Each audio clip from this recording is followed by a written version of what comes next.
Magandang gabi po sa lahat. Welcome to my channel, GGB Channel Surigao. Kasama natin ngayon si Neil Zamora, isang commentator. Ito sa fight, sa highlight sa laban ni Melvin Jerusalem. Ito si Melvin Jerusalem, isang tubong Mindanao to, taga Manolo Fortis, Bukidnon ito. So, Neil. Kilala yan sa malakas na bird si Melvin. Oo, kilalang kilala to, Birds, kasi ilang bisis ito nanalo sa ibang bansa.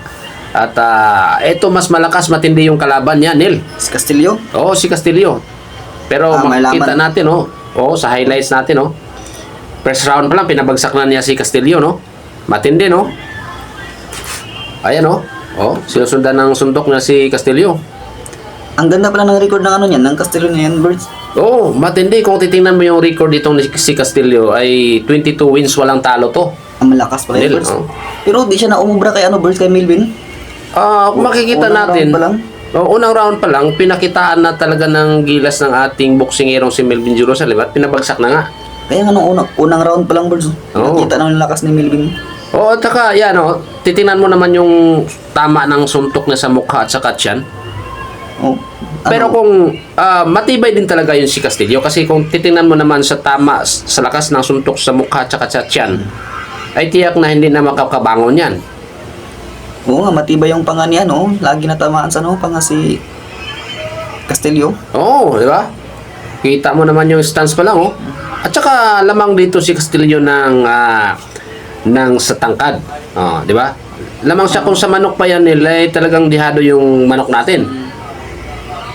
Hanggang liig lang Hanggang liig. Mababa pala si yan. Yun nga ang manok natin si Melvin Jerusalem yan, napakababa, pero kung tingnan naman yung galawan niya, parang si susunod na yata ni Manny Pacquiao to Parang nga, Birds, kasi parang ganun ang kalakas niya kay Pacquiao di ko makikita mo yung galaw niya, saka footwork niya, talagang makikita mo isang magaling talagang boxing. Yan tingnan mo.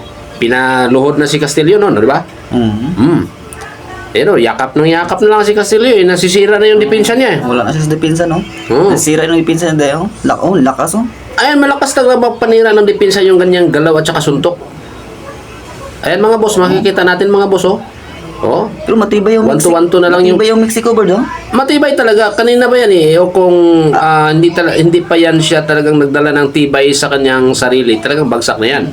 Akalain mo yan na 22 wins tapos 0 loss? Dito lang siya naghatid sa kanyang... Veterano na ng ganun, Birds, doon sa kanila, ito yung kinikilala, tinitanghal na magaling talagang boksingero doon sa minimum weight. Kasi sa world title na to, pinaglabanan nila nito ngayon is minimum weight.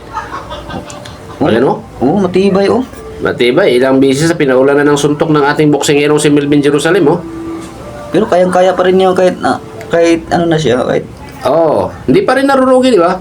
Makikita mo yung stance nila. Malalaman mo yung mga boksingero na pagod na, itong dalawang to, parang mga spider pa, malakas pa yung mga kasway nila, Ayun, tinamaan sa mukha, Ang kalamangan nito si Melvin Jerusalem, maliban na magaling sa footwork at marami suntok na bibitawan. At hindi lang marami, malakas pa. Saka diba? Active yung niya, yung galawan niya. Hindi siya luya. Active talaga, Makikita mo yung footwork niya, kaliwat kanan, Di katulad ng ibang boksingero na kaliwa lang o kanan lang, di ba? Pero paano depensa din yung yung Mexicano? Magaling din talaga yan. Hindi biro talaga yung kalaban ni Melvin Jerusalem ngayon sapagkat 22 wins walang talo ay hindi talaga yan madaling talunin, Hindi basta-basta siguro yung So, i-shout out din natin yung napakagaling na coach nito ni Melvin Jerusalem.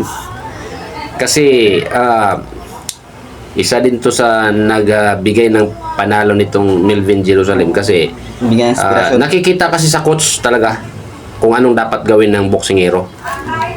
Ayan, sinusundan na ng husto. Wala na, sira na yung depensa niya.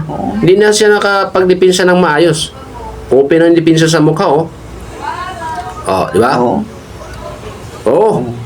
Supal-pal sa mukha, Ayan, Pero gumaganti pa, Gumaganti pa rin.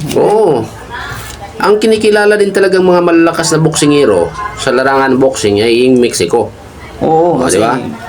Tulad ng mga kalaban ni Manny Pacquiao, walang mga ibang kalaban niya matitigas, magagaling. Mexico. Mexico talaga. Ayan o, palitan na sila ng suntok oh. Tingnan mo. Ayan o, gumaganti din oh. Tibay talaga, Bars, no? Ayun oh. Hindi pa rin naubusan ng suntok itong si Melvin Jerusalem oh. Saka hindi napapagod ang dalawa na yun, ah. Oh, hindi na papagod. Talagang pinaghandaan niya ng husto itong laban na ito. Ayun oh. 1, 2, 1, 2, 1, 2, 3, 4. Yan. Akalain mo, pang-apat na suntok, malakas pa rin oh. O yan oh, sinusundan pa niya oh. Pero hindi niya, kahit ano, hindi niya diniretso ni Melvin. Oo.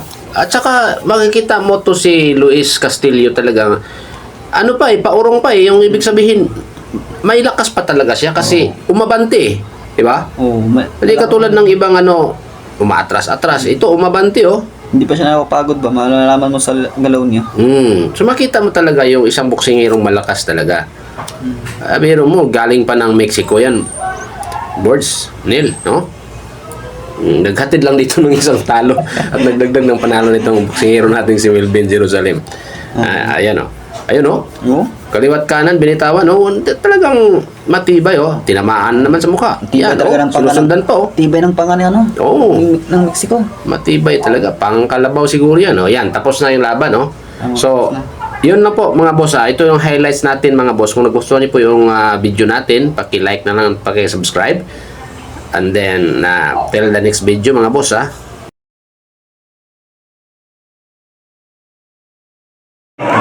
WBC World Minimum Weight Champion, Melvin Jerusalem. Si Sixta and Salazar. Nick.